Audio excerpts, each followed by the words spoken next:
Yo, what's up mga kautit, sa magandang hapon muli sa ating lahat. So ito po yung kapangalawang part po ng ating pag-update sa ginagawang Olas Viaduct flyover. So ito po yung karugtong na niya dyan po sa may talong interior. Yan. So i-update naman po natin dyan banda mga kautits, no? Ano po yung kanilang nagawa na dyan. Yan. So ngayon po ay araw ng linggo, may mga nagtatrabaho pa rin talaga. So titingnan natin dyan sa unahan ano yung mga makukuha nating update. Yan, let's go. Yun mga kautits, dito na tayo sa kabilang area. So dyan po tayo kanina. Yan.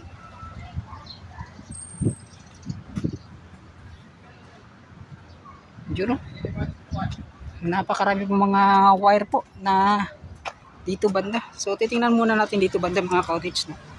Yan. So dito may poste pala na gagawin. So malapit lang po sa yan, dito talaga sa gilid ng daanan po. Yan. So doon naman sa unahan ay meron pong hukay yung backhoe na yon. So mayroon ding nagde-drillings. So makikita natin mga kautis, no, kasi puntahan po natin dyan doon sa dulo na itong abutment pin niya. So connecting to Davao Coastal Road. Baka magtataka po kayo mga kautis, no, isa lang po yung nag-contractor nito, ngunit marami ata nagsasubcon. Yun, sabi nga po ni sir kanina na itong mga pundasyon, butan nagpalayan natin itong pundasyon. So iba po yung nag-subcon, tapos yung column, iba din po yung mag-subcon. Yung sa coping, iba din po yung magsa-subcon. So ganun po mga kautis, no? Yun po yung sinabi niya kanina. So depende, baka yung sa iba rin, sa ibang pier, sa paggawa niya, ay baka siya po lahat yung nag-subcon sa isang pier lang mga kautis.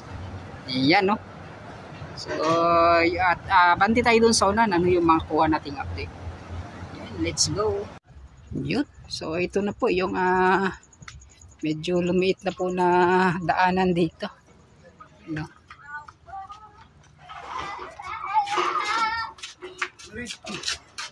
Naglag. Dire ba pwede makasalad? Dire mo salad, pwede. Salamat Yan.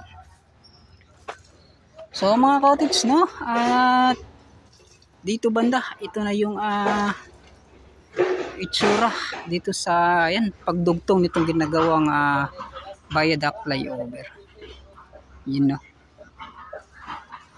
So dito pala kasi yun nga po nakasarado na dyan. So yung mga residente ay dito pa rin dumadaan sa loob. Yan. So tanong-tanong tayo dito mga kautis.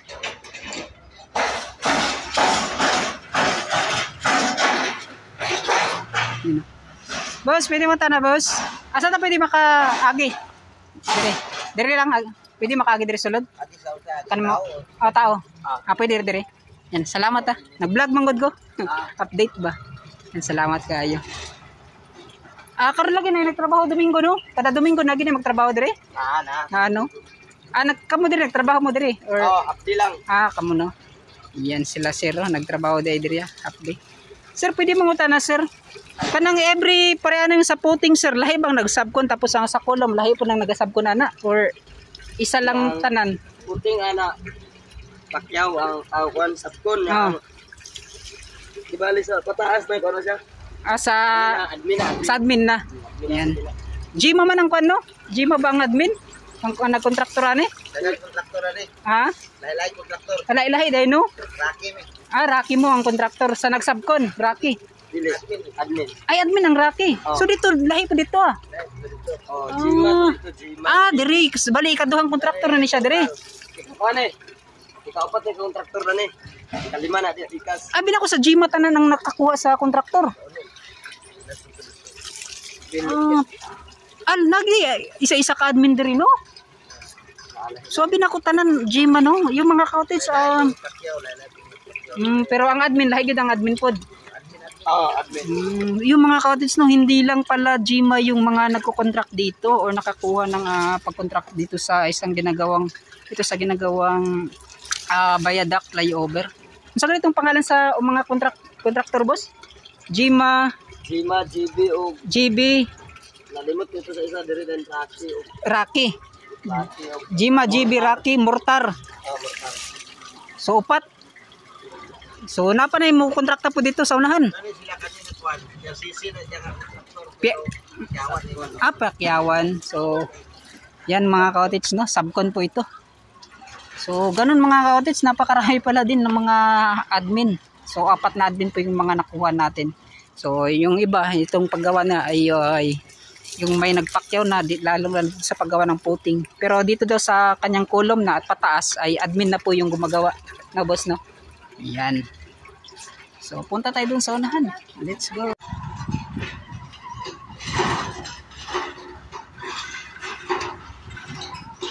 So ito na pala sa loob mga cottage at kita naman po ninyo kung ano po yung kanilang ginagawa. Yan. So nagdi-drillings pala doon sa kabila. Boss, ay ngapon boss. Kagi ko ha. Asa na pwede makagi? Asa pwede makagi? Aka ni diri sa kilid. Yan So kung saan na po nga contractor diri boss? Mortar. So kada Rocky. Tapos mortar. Unsa Jima na pod? So kadto. So bali nakakuha na pod ang Jima dira sa unahan. Sa ila na tanan or sumode gibutangan yung alino?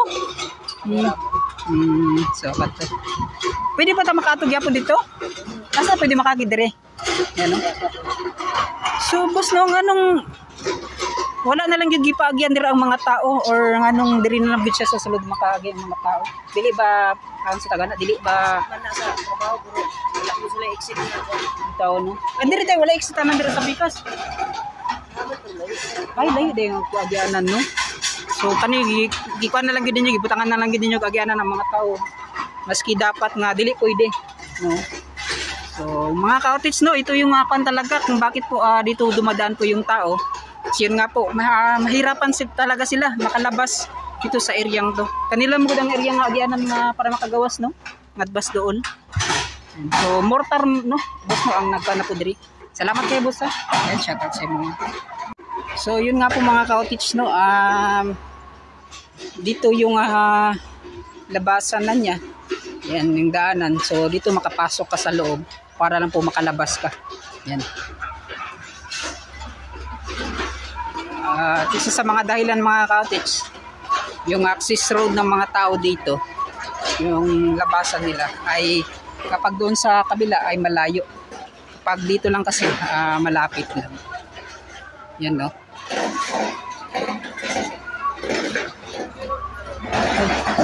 Boss, ay ngapon, mag-vlog ko Ay, salamat. Yan siya tatay na boss. Pwede apil okay ra? Apil yan no. Yan. So mga cottage at Asa ni siya boss? Kanina hatag na ni siya. Panghatag ng kwan. Yakot. Yan na. Pambalay ba? Bitaw na. Ay labay na siya. Waste na ni sa ilaha. So sayang pod kung dili gaw kuhaon no. Mao. Yan mga cottage no. Pinimigay na po itong mga lupa na to. So yan po yung mga kumbaga gikalop nila no. Diri ipangutang. Asa dapat itong makuha gani boss? Diri ba dapat? Ang makuha niya nga balay kadiri lang. Amo ni ang boundarihan. Amo na siya. So dito wala ikon diri Okay na. Ay kani diri no? Nga pa day. So medyo taas-taas gid ang makuha pa dito. So, mga cottage na. So napakalaking tulong sa pag-abuno ay yung pagtambak nila ng lupa na to sa kanilang mga kabahayan. Boss, salamat kay boss ha.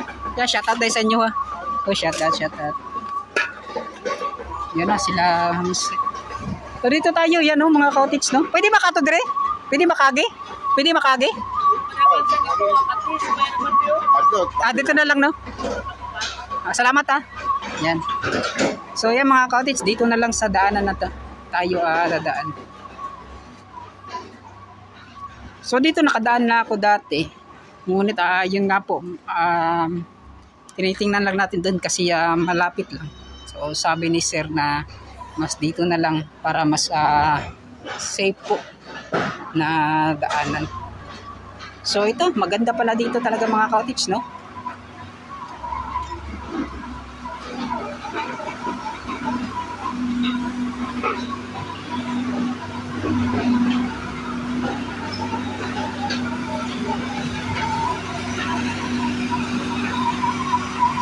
Yun. So dito po mga cottage, from JMA Company na po ito. So kanina sa Rocky at Mortar. So kaya po may harang dyan. Dyan po yung boundaryhan ng kanilang mga areas na nakuha. So yan po sila. Admin po yan sa mga cottage, yung JMA, Mortar at Rocky. Yun.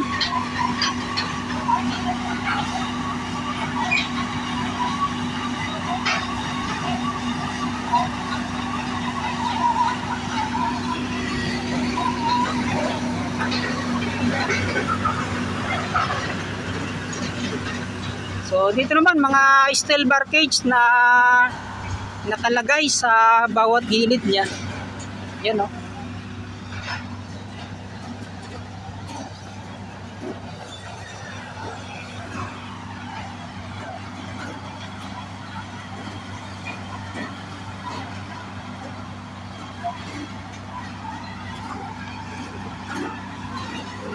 So nagdi-drillings.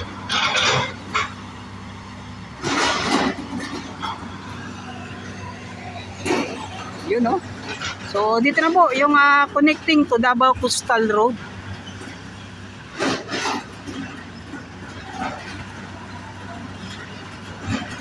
Pupuntahan natin kung hanggang saan po yung dulo niya sa paggawa po ng flyover.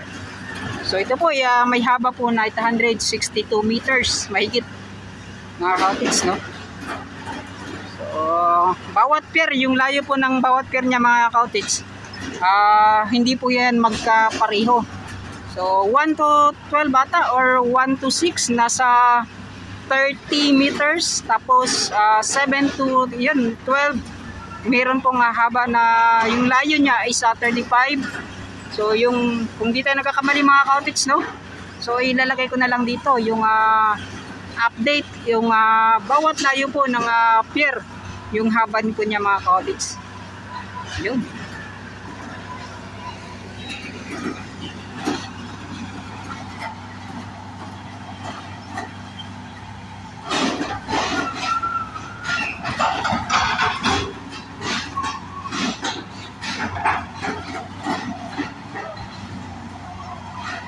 Yun.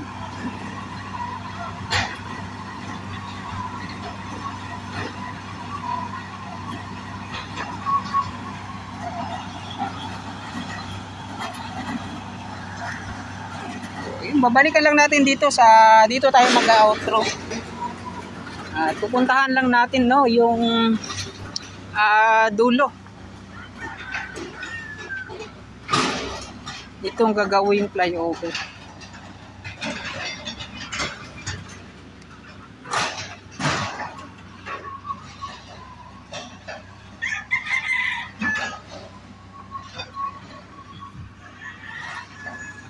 Yun.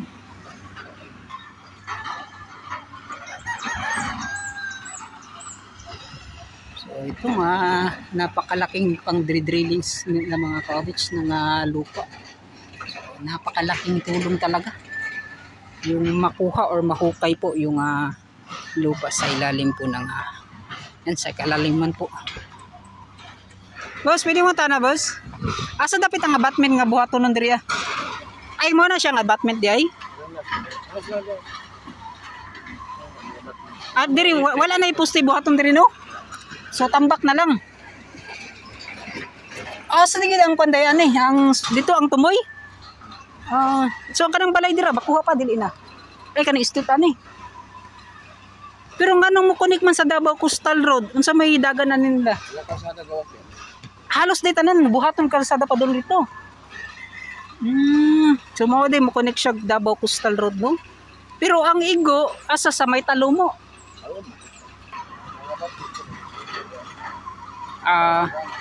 So 18 ka pier gyud ang mabuhat. So nakadepende na lang kung asa dapit. Ay kani dira. Pasok kani murag mao na ni, no? Yung school. Mao day gipang ay kanino naka-plaster ning mga bakal kaning upat ka buok. Ay 5. Oh, mao na ni siya ang pundasyon. Boss, salamat kay boss ha. Yan mga ka-outage. So hindi pala doon yung abutment na gagawin mga ka-outage, no? So dito pala sa area. So kaya pala may mga ganito, may mga nakalatag po ng mga steel bar cage para kumbaga diri gyud ang iyang sentruhanan sa pagbuhat sa abutment B. So dito abutment A man to mga ka-outage, no? So mo to yang gingon 18 daw ka pier ang gibuhat. So kana siya ikapang 17. 710 pier po gagawin dito sa ginagawang Olas Viaduct flyover.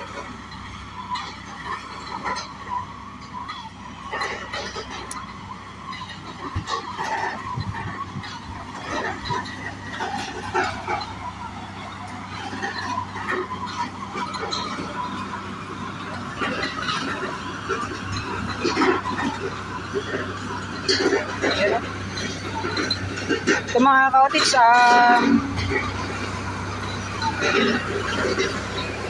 damay din to sa pag-iba sa mga kabahayan. Yan, no?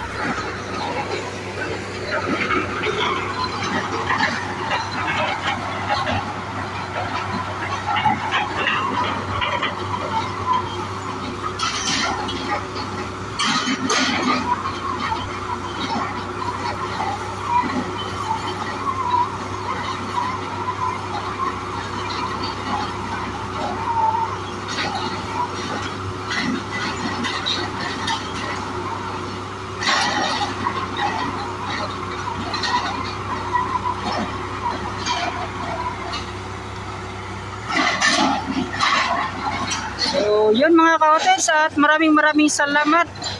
Hanggang dito na lang yung ating pag-update sa ginagawang Olas Viaduct flyover. Yan, dito po tayo sa kapangalawang area na sa may Olas Talomo Interior. Yan, no? So nakita ninyo kung ano po yung mga kung saan po yung mga nakukuhang bahay, kung gaano po kalawak. Yan. At kung saan po yung dulo niya, yung abutment po niya mga ka-outage, so doon po banda. So ito po ay kapang 17. So dito ay kapang 18. So doon po mga ka-outage yung dulo na niya. So magkukonekta, magtutuloy-tuloy hanggang doon po sa ginagawang Davao Coastal Road. Yan, so mga ka-outage, at medyo matagal-tagal pa po ito yung proseso niya, lalong-lalo na sa mga kabahayan. So napakarami pa talagang proseso bago po makumpleto itong ginagawang proyekto na to. So abang-abang na lang po tayo. So itong proyekto na to mga ka-outage, napakalaking tulong. Lalong-lalo na kapag malayo ka mga ka-outage na doon, papunta kang downtown. So kapag dito, kapag na-open na, nagawa na yung daanan, ay medyo malapit na lang po mga ka-outage, kasi kapag makapunta ka na sa Davao Coastal Road, tuloy-tuloy na po yung biyahe mo, wala nang traffic. At napakadali lang po na makapunta, ilang minuto na lang mapupuntahan mo na po yung downtown. Yan. So hindi ka na po basta-basta, hindi ka na po mahirapan na yan sa mga traffic, sa mga areas bago ka pa makapunta sa downtown area. So yun mga ka-outage, no, maraming salamat, at hanggang dito na lang, papala na po ako. Biga shoutout po sa inyong lahat, at lagi po kayong mag-ingat. Hanggang dito na lang, no. At sa mga FWs na rin natin dyan, lagi po kayong mag-ingat, no. At sa mga silent viewers, silent subscribers, mga ka-outage, sana supportahan po nyo yung aking YouTube channel, paki-share, like, and subscribe po. At yun, maraming salamat. Papaalam na po ako. Bye-bye na.